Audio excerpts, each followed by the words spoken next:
Okay, magandang hapon, ano. Medyo magko-comment lang ako patungkol dito sa mga OFW na nakulong doon sa Qatar. Okay?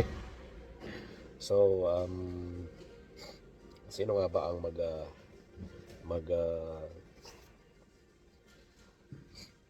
babayad, no? Sino magbabayad sa kanilang mga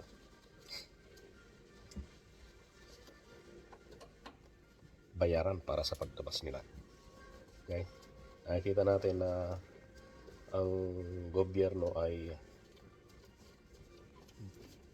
natural na siya ang gagasto, pero dapat nga ba, no? Dapat nga ba na sila ang gobyerno ng Pilipinas ang siyang magbabayad sa mga fine na kailangang bayaran nitong OFW na nag rally dyan sa Qatar? Okay? Kung sa akin lang, hindi dapat, no? Maaring, okay, pwedeng bayaran, pero dapat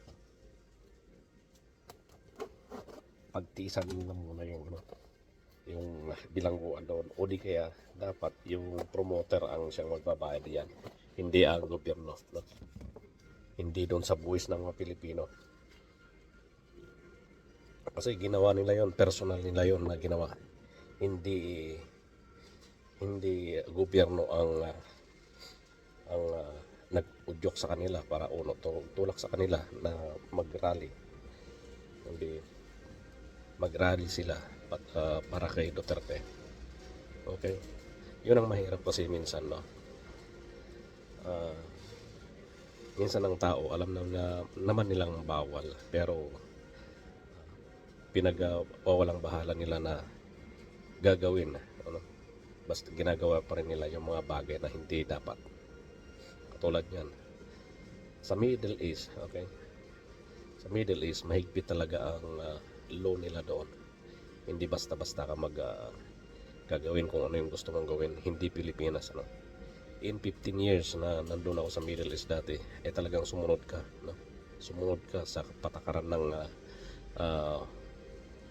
patakaran nila o law nila. Kaya yun ang tanong, no? Sino nga ba talaga dapat ang magbayad doon sa mga fine ng mga 17 pang natitira na mga Pilipino doon sa Qatar na nakakulong? Philippine government ba o dapat sila? Okay?